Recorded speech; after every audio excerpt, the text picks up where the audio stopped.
بسم اللہ الرحمن الرحیم۔ میرے چینل پہ آنے والے تمام معزز ناظرین کو خوش آمدید۔ معزز ناظرین، وضو پاکیزگی کا نہ صرف بہترین طریقہ ہے بلکہ الگ سے ایک عبادت کا درجہ بھی رکھتا ہے۔ جس طرح مکان کے لیے ایک دروازہ اور دروازے کے لیے تالا اور تالے کے لیے چابی کا ہونا ضروری ہے،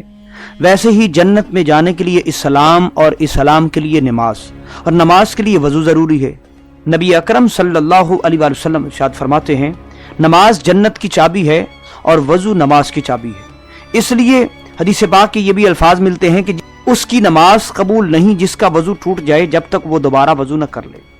کیونکہ نماز ایک ایسی اعلیٰ عبادت ہے جو طہارت کے بغیر نہیں، اس لیے نماز کے لیے وضو فرض قرار دیا گیا۔ جہاں وضو کرنا نماز کے لیے فرض ہے اور اس میں حضور صلی اللہ علیہ وسلم کی سنتیں بھی شامل ہیں، وضو میں بے شمار طبی فوائد چھپے ہیں جنہیں آج کے مشاہدات اور جدید تحقیق سے آشکار کیا جا رہا ہے۔ جیسا کہ ایک شخص کو دائمی نزلہ تھا اور ناک بند رہتی تھی، تو ہمدرد دواخانہ کے حکیم سعید انہیں بطور نسخہ لکھ کر دیتے ہیں کہ 5 وقت نماز پڑھو اور وضو میں ناک اچھی طرح صاف کرو، بالکل ٹھیک ہو جاؤ گی۔ حکماء اور اطباء کے نزدیک اس کی تحقیق اور اس کی جانچ پڑتال، جدید سائنس کے نزدیک اس کی تحقیق یوں آشکار ہو رہی ہے کہ پھیپھڑوں کے اندر جو ہوا درکار ہوتی ہے ان میں 80% رطوبت یعنی تری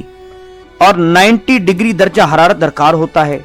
چنانچہ ناک تقریباً 1/4 گیلن نمی پیدا کرتا ہے اور درجہ حرارت کو معتدل کر دیتا ہے۔ غیر مرئی روحوں اور اس کے دفاعی نظام لائزوزیم کی صفائی سے تقویت دینا ضروری ہے جو کہ وضو سے ہو جاتی ہے۔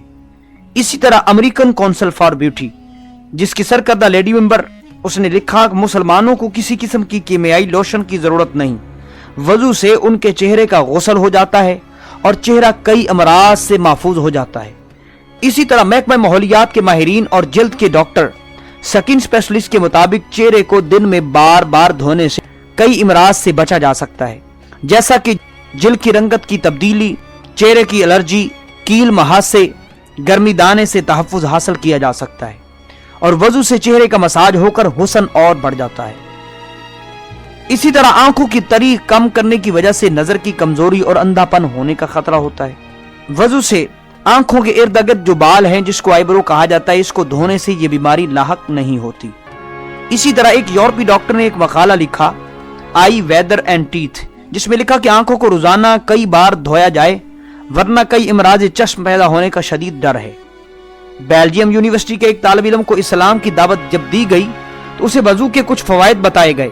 اگلے دن یونیورسٹی کے غیر مسلم پروفیسر نے بتایا کہ جو شخص اپنی گردن کی پشت پر روزانہ کئی بار پانی کے چند قطرے لگا لیتا ہے تو اس کی ریڑھ کی ہڈی اور حرام مغز کے کئی امراض سے تحفظ ہو سکتا ہے۔ چونکہ وضو میں گردن کے مسح پر یہ سائنسی حکمت سن کر وہ لڑکا مسلمان ہو گیا، یعنی وہ اس بات پر تحقیق کر چکا تھا کہ اگر گردن پر قطرے پانی کے لگائے جائیں تو ریڑھ کی ہڈی اور حرام مغز میں تقویت آتی ہے، کئی امراض سے بچا جا سکتا ہے۔ تو وضو میں چونکہ گردن کا مسح موجود ہے، اس بنا پر وہ لڑکا مسلمان ہو گیا۔ ہر وہ بات جو ہزارہا تحقیق کے بعد ایک پروفیسر بتا رہا ہے، وہ آج سے 1450 سال قبل ہمارے حضور نبی کریم صلی اللہ علیہ وسلم آپ فرما رہے ہیں، اور اس میں یہ حکمت، یہ راز آج سائنس کھول کر بتا رہی ہے۔ اسی طرح ایک نو مسلم انگریز ڈاکٹر نے بتایا کہ جو گردن کا مسح کرتا ہے، گردن کا مسح کرنے سے گردن کا سرطان یعنی کینسر نہیں ہوتا۔ فرانس میں ایک پاکستانی مسلمان کو وضو کرتے دیکھ کر پاگل خانے کے ڈاکٹر نے تعجب سے پوچھا، میں اپنے مریضوں کو دوائی کے طور پر روزانہ 3 مرتبہ بطور علاج ایسا کرنے کو کہتا ہوں اور تم روزانہ 5 بار ایسا کرتے ہو۔ میں یقین سے کہہ سکتا ہوں کہ اگر مسلمان 5 وقت ایسا کریں تو کبھی بھی پاگل نہ ہوں۔ یورپ اور جرمنی کے کئی ڈاکٹر جنہوں نے پاگل پن اور نفسیاتی مریضوں کو وضو کی طرح عمل کا دن 4-5 مرتبہ کرایا، جس سے کئی مریض ٹھیک ہو گئے۔ اسی طرح ایک امراض قلب ڈاکٹر ہارٹ اسپیشلسٹ نے دعویٰ کیا کہ بلڈ پریشر کے مریض اگر اس کو وضو کرایا جائے اس کا بلڈ پریشر لازمی کم ہو جائے گا اور امراض قلب کا اس کو فائدہ ہوگا۔ ایسے ہی تحقیق سے ثابت ہے کہ وضو کی طرح اعضاء کو ترتیب وار دھونے سے لقوہ اور فالج کا تدارک ہو سکتا ہے۔ وضو کی برکت سے امراض جلد، اگزیما، پھپھوندی، بے شمار بیماریاں، چھوت کی بیماری،